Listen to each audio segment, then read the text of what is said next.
Troisième étape de la Coupe de France Marathon et direction Dijon et les allées du Parc pour un événement exceptionnel. L'étape dijonnaise compte pour le classement de la Coupe de France et de la Coupe du Monde. Elle accueille aussi cette année le championnat du monde Master.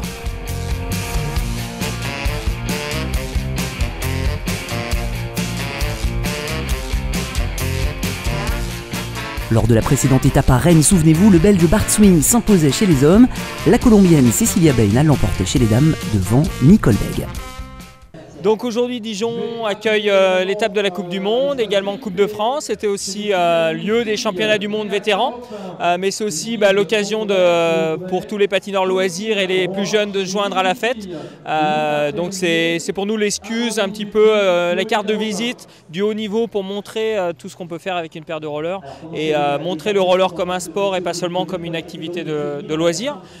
Donc on a un gros village d'activités avec toute la déclinaison du roller, l'initiation, les passages de roues avec le RF, le roller hockey, le slalom, le street, la vitesse bien évidemment. Enfin, tout. On essaie de faire un tour de la question de tout ce qu'on peut faire avec une paire de rollers. Et le début de journée voit les tricolores participer au championnat du monde vétéran, ramener plusieurs médailles. Claire Boada est championne du monde.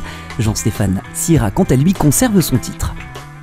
3 médailles d'argent pour Christiane Bucan, Claudie Duval et Cyril Carcano. Enfin, 3 médailles de bronze pour Jacques Housset, Thierry Zoka et Cédric Faron, le régional de l'étape.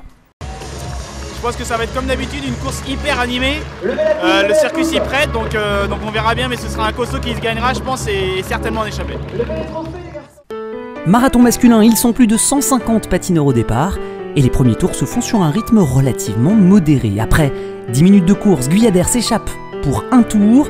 L'Italien Elio Kunku, ID-Print et au skate, s'envole à sa poursuite.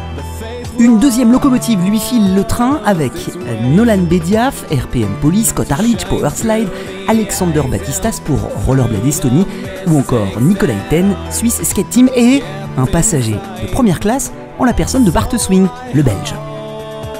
Et après un quart d'heure, la course est pliée. Ils ne seront jamais rejoints. Le groupe sent le peloton se rapprocher, la moyenne horaire monte jusqu'à 44 km/h. Le Belge Bart Swing est en infériorité numérique mais semble en supériorité physique. Il encaisse sans broncher les attaques de Yann Guyader, Scott Arlich et même celles de Michael Ackermann et Nicolas Iten. Il prend même la course à son compte.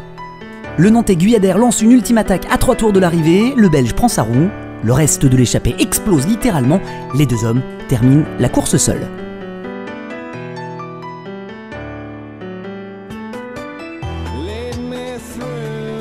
Bart déboîte à 400 mètres de la ligne, il s'envole seul vers la victoire. Yann Guyader prend la seconde place. Le sprint de l'échappée est réglé par Scott Arlich devant Nicolas Iten. Guyader reste le leader de la Coupe de France et Wayne Fernandez conserve sa deuxième place. Nolan Bediaf, lui, se hisse à la troisième place. Yeah, once we were in the breakaway, I felt I could win and I was confident to win.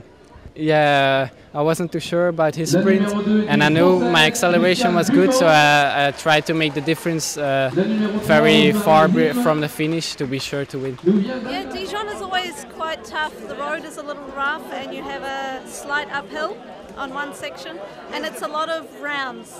So I think the race will be hard today. Marathon féminin. Chez les femmes, en l'absence de la favorite Cecilia Baena, la course est plus ouverte que jamais.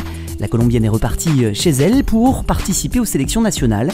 La course roule à un rythme relativement régulier. Quelques attaques sont tout de même lancées en tête.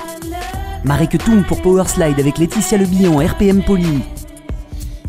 La néo-zélandaise Nicole Beg, X-Tech MPC s'échappe seule à 8 tours de l'arrivée. Coup de poker, tout simplement gagnant.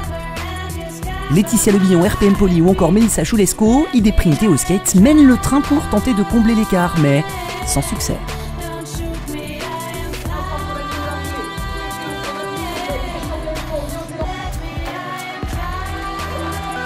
Nicole Beg franchit la ligne seule avec plus d'1 minute 30 d'avance. Justine Albou va chercher la seconde place au sprint, suivie de sa sœur Clémence et devant la pibraquaise Isia Close. Au classement général de la Coupe de France, Nicole Beg prend la tête alors que les sœurs Albou font un bond aux 2e et 3e places.